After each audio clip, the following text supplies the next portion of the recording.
Okay class, तो हम देख रहे थे B Pharm third semester pharmaceutical engineering अपनी सब्जेक्ट थी, जिसका एक लॉन्ग इंपॉर्टेंट क्वेश्चन है जिसको आज हम डिस्कस करने वाले हैं। तो क्लास बने रही अपने इस यूट्यूब चैनल पर। तो हम देखते हैं अपना वीडियो लेक्चर।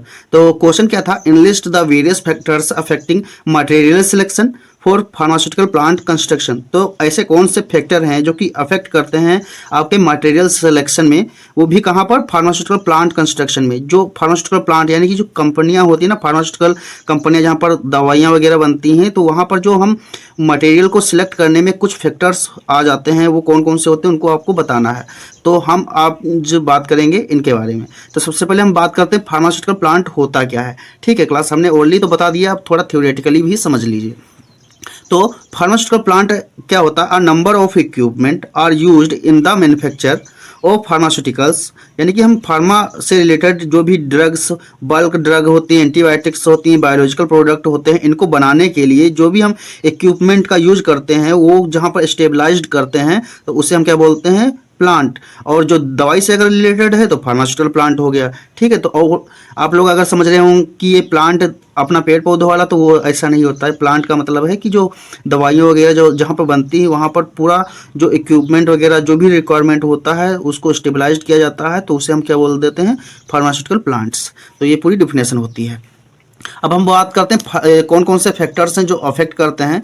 तो क्लास इसमें बेसिकली जो होते हैं दो टाइप के फैक्टर्स आ जाते हैं, एक होता है केमिकल फैक्टर और एक होता है फिजिकल फैक्टर। केमिकल फैक्टर में मतलब केमिकली जो प्रोडक्ट होता है वो कैसे कंटामिनेट हो जाता है, रिडक्शन, ऑक्सीडेशन, ये सब रिएक्शन के थ्रू। और फिजिकली जो होता है, मतलब फिजिकल फैक्टर कौन कौन से आ जाते हैं, वो आपकी थर्मल कंडक्टिविटी, क्लीनिंग, या फिर फिजिकली जो आपका पर्सन काम कर रहा होगा वो, तो वो फिजिकल फैक्टर्स में आ जाता है। तो अब हम बात करते हैं केमिकल फैक्टर्स की डिफिनेशन के बारे में।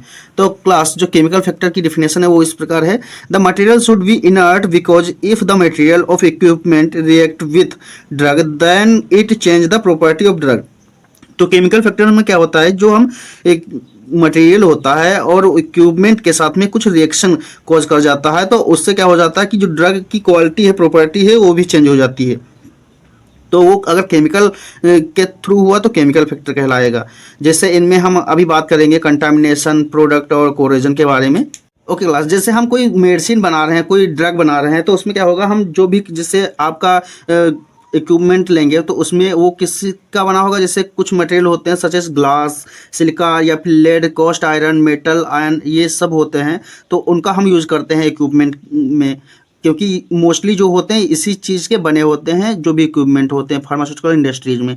Are used in the construction of equipment produce contamination. और ये जो होंगी ड्रग के साथ में कंटामिनेट होकर के क्या बना देंगे, ये जो प्रोडक्ट होगी उसकी प्रॉपर्टी को चेंज कर देंगे। ठीक है, तो इससे भी होता है, if the impurity are present in this traces then they can cause decompose the product. और जिससे जो है प्रोडक्ट डिकम्पोज यानी कि खराब भी हो सकता है। अब हम दूसरा देखते हैं कोरोजन।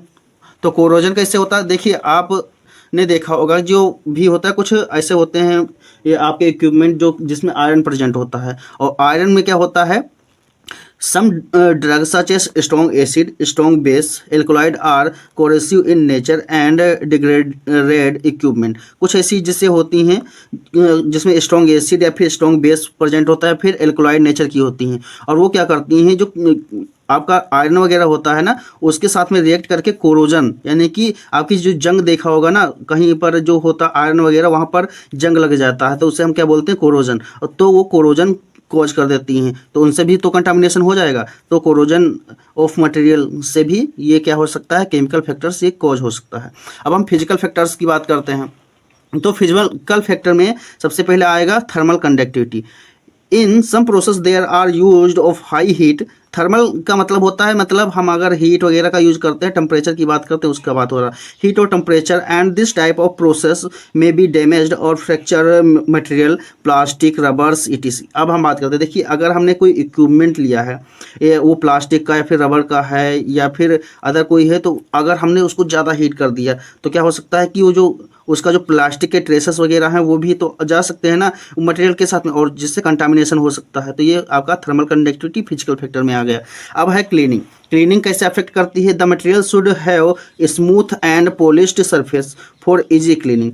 जैसे अगर कोई आपका इक्विपमेंट है और उसमें क्या है, छोटे छोटे से वो लगे हुए हैं, मतलब आपका जो है कि कुछ और भी ट्रेसेस वगैरह लगे हुई हैं और उसकी चिकनी सतह नहीं है, तो क्या करेंगे, अगर हम उसको क्लीन करेंगे ना अंदर से, तो क्या होगा कि उस वो जो छेद वगैरह होंगे पोर्स, तो उसमें रह जाएगा वो मटेरियल। और जिससे क्या होता है, अगर हम दूसरा मटेरियल उसमें फिल करेंगे तो क्या करेगा, वो जो मटेरियल है छोटे छोटे पार्टिकल्स वो दूसरे मटेरियल के साथ में कंटामिनेट हो जाएंगे। तो इसीलिए जो क्लीनिंग अगर प्रॉपर तरीके से नहीं हुई, अगर जो इक्विपमेंट है आपका पॉलिश्ड अच्छे से, उसकी सतह जो है चिकनी नहीं हुई, स्मूथ नहीं हुई, तो क्या उससे क्या हो जाएगा कि कंटामिनेशन हो सकता है। तो एक ये भी फैक्टर होता है, तो क्लीनिंग वाला हो गया।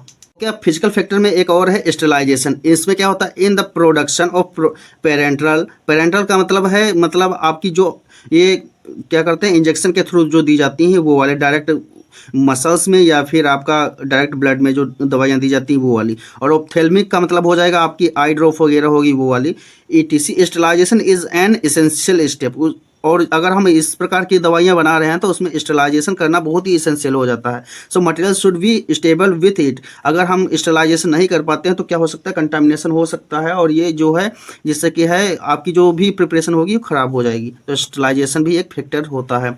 अब हम बात करते हैं स्ट्रेंथ की। तो स्ट्रेंथ क्या है, the material should be sufficient strength because in manufacturing process of pharmaceutical involve high pressure and high stress condition. So the material used for equipment has ability to tolerate induce these stress। तो क्या होता है, जैसे कोई equipment होते हैं, अगर हमने कोई बहुत पतली सी स्टील की कोई बर्तन ले लिया, उसमें अगर हमने मटेरियल भर दिया तो पता चलता है कि इधर निकल गया उधर निकल गया। तो स्ट्रेंथ भी होनी चाहिए, ऐसा नहीं कि कैसा भी आपका जो है इक्विपमेंट चल जाएगा, थोड़ी उसकी स्ट्रेंथ भी होनी चाहिए। देखिए अभी जैसे हमने चमचा लिया, एक स्पेचुला लिया, अगर स्पेचुला बहुत ही पतला है और उस पर अगर हमने मटेरियल निकालना चाहा तो नहीं निकलेगा ना, तो स्ट्रेंथ भी जरूरी हो जाती है। तो क्लास यहाँ पर हमारा जो है पूरा क्वेश्चन कंप्लीट होता है। मिलते हैं नेक्स्ट वीडियो में। धन्यवाद क्लास।